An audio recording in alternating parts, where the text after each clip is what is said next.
Hi here, Finns here. I've got another video for you. Today I'm going to do a quick TV review again about 3 things. I haven't got much battery on my camera, so it'll be quick. There, that's better. Okay, let's talk about Celebrity Big Brother first. Now, 3 went out on Friday. Out of 4 celebrity housemates that were nominated to go up, 3 of them left, only 1 survived. Because there's only 1 week and they really need to get rid of the housemates very quickly. So the 3 housemates that left on Friday, if you haven't known, are Andrew, Johnny and Daniel. So those are the 3 that left. Yeah. There was really, out of that 3, out of the 4 that were nominated, I knew 1 of those 4 that I really wanted to go. The other 2 that did go, the 2, yeah.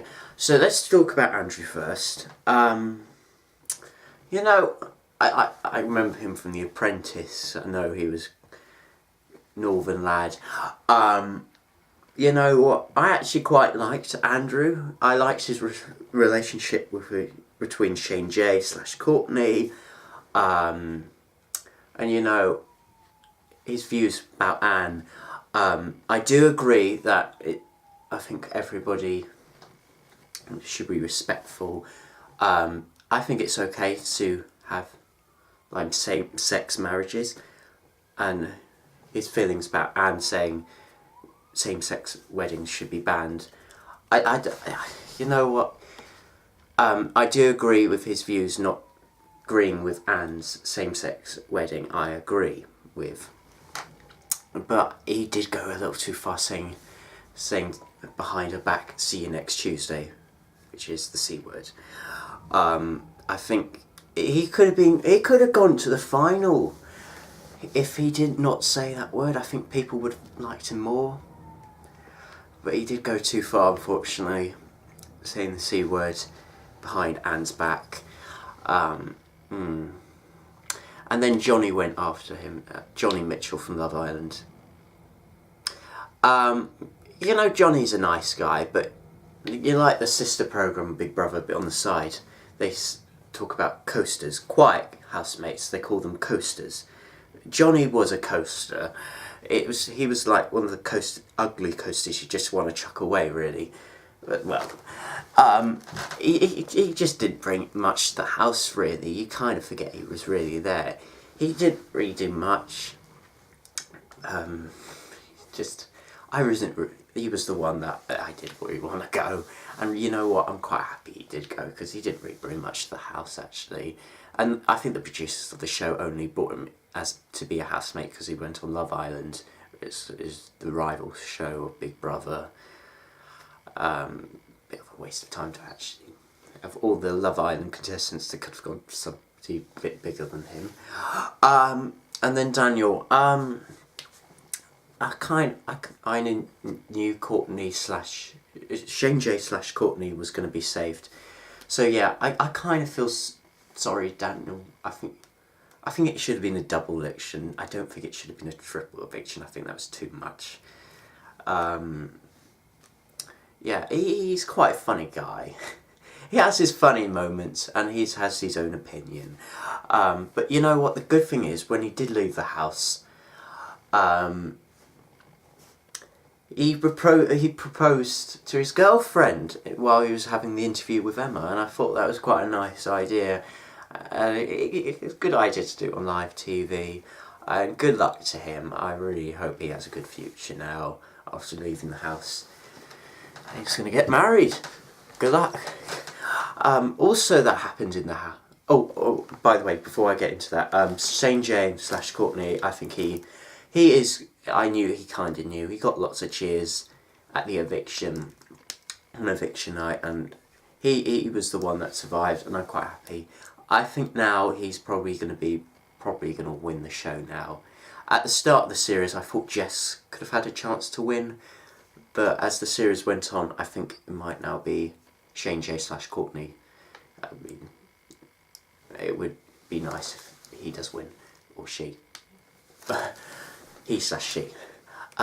Also, what happened in the house is there was a intrusion. Two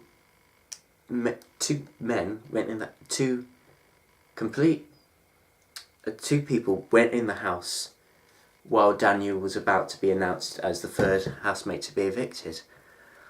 Like, oh my goodness, where is the security? There was a behind the scenes episode in L Street Studios where they filmed Big Brother, Celebrity Big Brother, and you kind of think there must be lots of security at L Street Studios.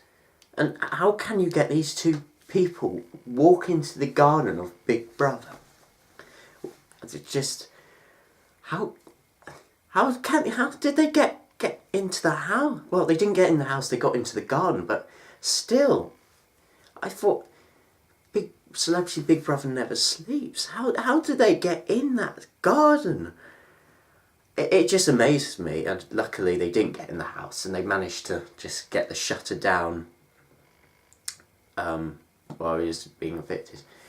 I'm sorry that Daniel's moment was ruined there, but did make quite a good TV action moment saying what was going on.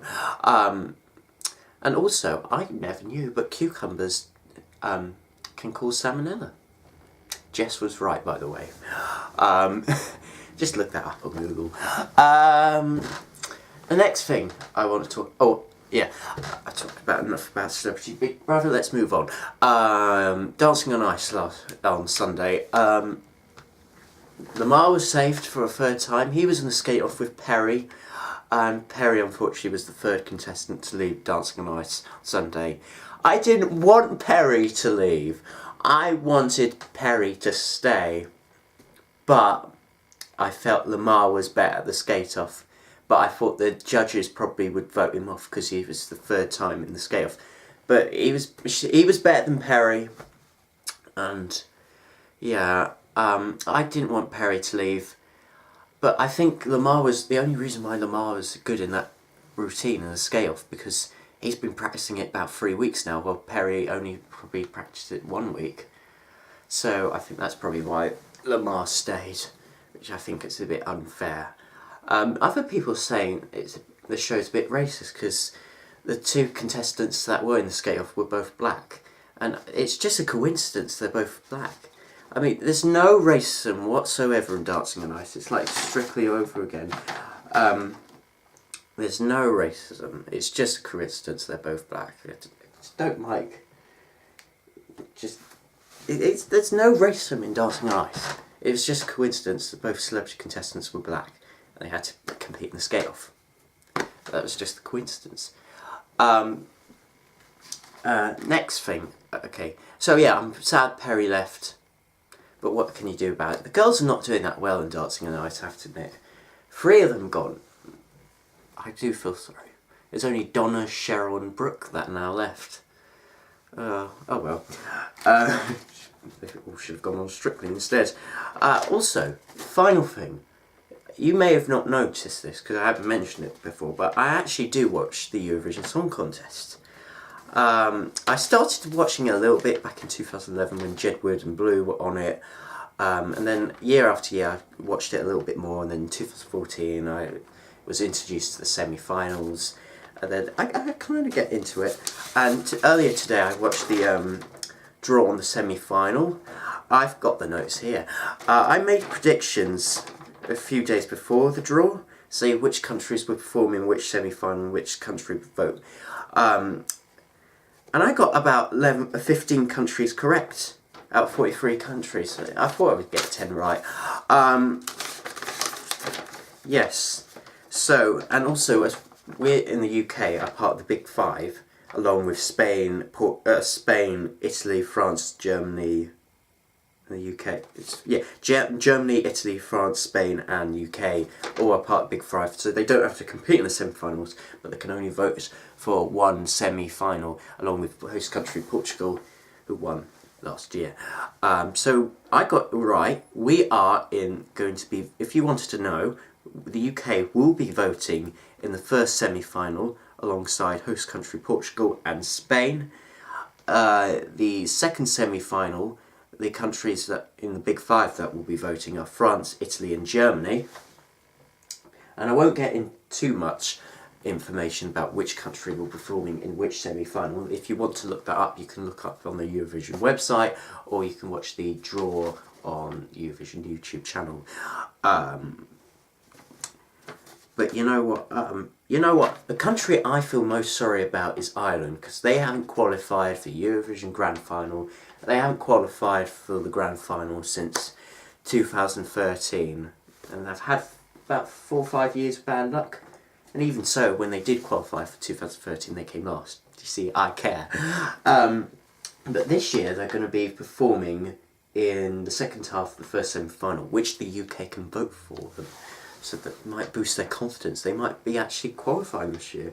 Also, Finland, who I know who will be representing for Finland, is Sara Aalto. You remember her being on the X Factor UK back in a couple of years ago in 2016. See, I remember this. She will be representing Finland, and I'm so happy Sara's doing Eurovision, because last year I really wanted her to do it, and this year she's going to do it. I haven't heard hardly any of the songs actually. So yeah, it's good that the UK will be voting for her. I've heard the artists for most of the countries, but I haven't actually heard the song. Also, the UK has released 6 countries, no, not 6 countries, 6 acts that will perform in Eurovision. You decide which is the UK national selection to who will be representing the UK in Eurovision this year. Last year they had a problem where all the songs were a little bit similar. This year they're slightly different. I think my favourite one is Asanda, I think. I remember her from Britain's Got Talent. Her song's Legends. That's my favourite. My second favourite is Jazz Alton. His song's called You. Sorry, I'm not good with names. Jazz Alton. I think that's his name. Those are my 2 favourites, and Storm's 3 at the moment. See, if it's either Legends or You, they could be possible winners. If the winner is any other 4, I probably could grow into liking it. I really hope the UK does well this year. We came 15th last year. I really hope we're going to be on the left-hand side of the leaderboard. You know what? I hope the only way is up for the UK, you know. I think we deserve more than 15th. I think last year we should have been a little bit higher, at least 13th from the left-hand side of the leaderboard. But yes. And that's it. If you like this video, please subscribe, comment down below, and I hopefully will see you again very soon. Bye!